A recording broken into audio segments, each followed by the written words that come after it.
রাজধানীতে যানজট নিরসনে নতুন জাদুকরী সংযোজন এলিভেটেড এক্সপ্রেসওয়ে। 2 সেপ্টেম্বর শনিবার উড়াল সড়কটি উদ্বোধন করেন প্রধানমন্ত্রী শেখ হাসিনা। এর মধ্য দিয়ে যানজটের নগরীতে এক নতুন দিগন্তের সূচনা হয়। 3 সেপ্টেম্বর সকাল 6টা থেকে জনসাধারণের জন্য খুলে দেওয়া হয় এই উড়াল সড়ক। আপাতত ফার্মগেট পর্যন্ত কাজ সম্পূর্ণ হলেও আগামী জুনের মধ্যে ঢাকা চট্টগ্রাম মহাসড়কের কুতুবখালী পর্যন্ত কাজ শেষ হওয়ার কথা রয়েছে। বিজন কুমারের প্রতিবেদন, ছবি তুলেছেন রিয়াদুর রহমান পিঞ্জু। বহুল প্রতীক্ষিত এলিভেটেড এক্সপ্রেসওয়ে উদ্বোধন করা হয়েছে গেল শনিবার। এর পরদিনই খুলে দেওয়া হয়েছে এর দ্বার। এরই মধ্যে দিয়ে উন্নয়নের এক নতুন ধারায় প্রবেশ করলো বাংলাদেশ। রাজধানীবাসীর কাছে এটি যেন স্বস্তির খবর। তবে কতটুকু স্বস্তি ফিরিয়েছে আজকে জানাবো এই প্রতিবেদনে।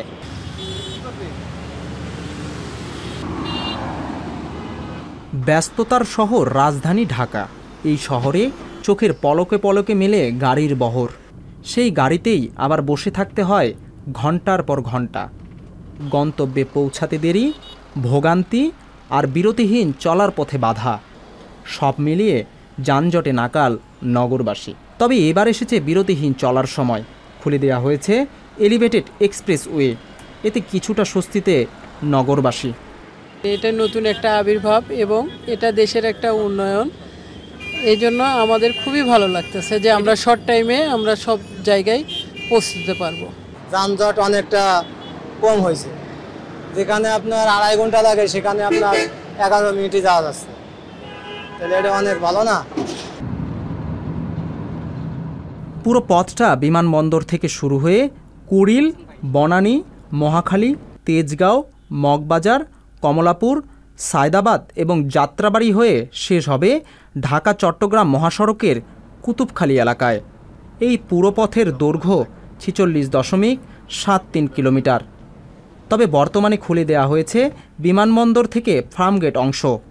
চোখের সামনে যানজট নিরসনে এমন বাস্তবতা।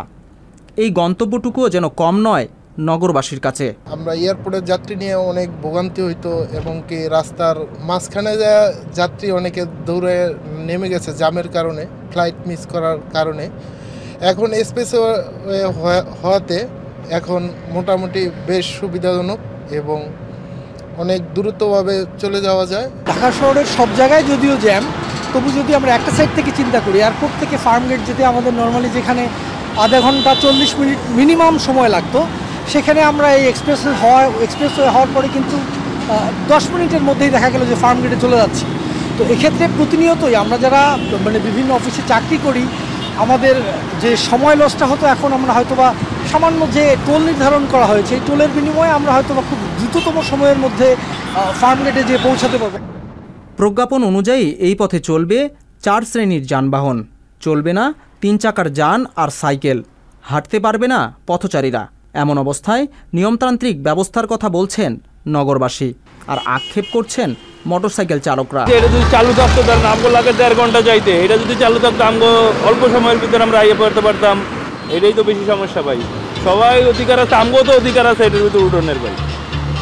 এটা তো সবাই সরকারের লেগেই করছে, তাহলে আমরা ভাই কি লিগে এটা বঞ্চিত হবো এটার থেকে ভাই। বাংলাদেশ সেতুপক্ষের সংশ্লিষ্টদের মতে প্রথম দিনে 22,885টি যানবাহন চলাচল করেছে এলিভেটেড এক্সপ্রেসওয়েতে, যাতে টোল আদায় হয়েছে প্রায় 18.5 লাখ টাকা। নগরবাসীর কাছে এই রাস্তা আশীর্বাদ বয়ে আনলেও সংশ্লিষ্টরা বলছেন রেল লাইনের উপর সহজ ছিল না নির্মাণ কাজ। এটা পুরো লাইনটাই ছিল রেল লাইনের উপরে। রেল লাইনের উপরে কাজ করতে গেলে এটা একটা হেভি রিস্ক। এখানে সেফটির বিষয় অনেক মেনটেন করতে হয়েছে এবং জীবনের অনেক ঝুঁকি নিয়ে কাজ করতে হয়েছে এবং অনেক সেফটি মেনেই কাজ করা হয়েছে।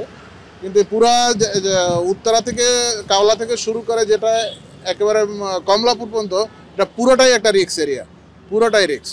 এটা অবশ্যই আল্লাহ তাআলার রহমত ছিল এবং ভালোভাবে যেটা মনিটরিং করা হয়েছে, সেফটি মনিটরিং, যে কারণে এটা সুসম্পন্ন করা সম্ভব হয়েছে। এলিভেটেড এক্সপ্রেসওয়ে একদিকে যেমন যানজট নিরসনে কাজ করবে, অপরদিকে ভোগান্তি কমাবে যাত্রাপথে। তবে এক্ষেত্রে নিয়মতান্ত্রিকভাবে পরিচালনা চায় নগরবাসী। বিজন কুমার, সংবাদ প্রকাশ, ঢাকা। সংবাদ, ফিচার ও অনুষ্ঠানের জন্য ভিজিট করুন সংবাদ প্রকাশের ওয়েবসাইট এবং যুক্ত থাকুন ফেসবুক পেজ ও ইউটিউব চ্যানেলের সঙ্গে।